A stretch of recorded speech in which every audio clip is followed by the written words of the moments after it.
नमस्कार, मैं अभिषेक श्रीवास्तव और आप देख रहे हैं लोकनाथ। आइए डालते हैं आज की खास खबर पर नजर। मध्य प्रदेश के मुख्यमंत्री डॉक्टर मोहन यादव ने ग्वालियर में आयोजित पहले राज्य स्तरीय दुग्ध उत्पादक और पशुपालक सम्मेलन में प्रदेश को दुग्ध उत्पादन में देश का नंबर 1 बनाने और ग्वालियर को दुग्ध राजधानी घोषित करने का ऐलान किया। उन्होंने गौशालाओं में प्रति गाय 40 रुपए खर्च करने, पशु आहार निर्माण और वेलनेस केंद्र खोलने, पशु चिकित्सालयों के उन्नयन और डबरा तहसील में नए पशु चिकित्सालय की घोषणा की। 5 राज्यों के चुनावी रुझानों पर उन्होंने इसे होली दिवाली जैसा आनंद का माहौल बताया, जिसमें जनता ने प्रचंड बहुमत से विश्वास जताया है। मुख्यमंत्री ने राहुल गांधी पर भी निशाना साधते हुए कहा कि उनकी भाषा लोकतंत्र को प्रभावित करती है और कांग्रेस देश के संसाधनों के अधिकार को लेकर गलत रास्ते पर है। ईवीएम पर उठाए जा रहे सवालों को उन्होंने नाच न जाने आंगन टेढ़ा कहकर खारिज किया। प्रधानमंत्री मोदी और मुख्यमंत्री डॉक्टर मोहन यादव के विजन मध्य प्रदेश के क्षेत्र में राष्ट्र का नेतृत्व करने को तैयार है। इन स्वर्णिम अवसरों को परिणामों में बदलते समर्पित सरकार और समृद्ध पशुपालक मिलकर लिख रही। एक डेढ़ साल के अंदर बहुत सारे ऐसे गांव होंगे जो हम जहां पर इसका काम करके और तो किसानों के खाते में लगभग 250 करोड़ से 300 करोड़ रुपए की राशि किसानों के खाते में गई।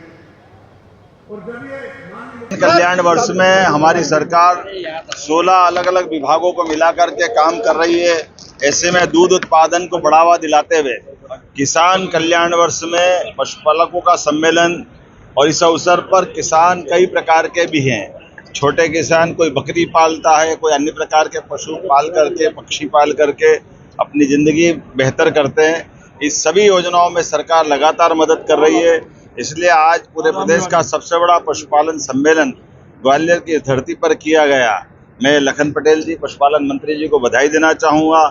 इस अवसर पर माननीय मंत्री तुलसीराम सिलावट जी, माननीय मंत्री प्रद्युम्न सिंह तोमर जी, माननीय सांसद भारत सिंह जी, हमारे सभी चुने हुए और निर्वाचित और मनोनीत सभी पदाधिकारियों के साथ हमने पशुपालन के साथ आज बंगाल, असम उपचुनाव के रिजल्ट आने का भी आनंद लिया। और मैं बधाई देना चाहूँगा माननीय प्रधानमंत्री श्रीमान नरेंद्र मोदी जी को, जिनके शासन के तीसरे टेन्योर में भी जनता और प्रचंड बहुमत के साथ विश्वास व्यक्त कर रही है।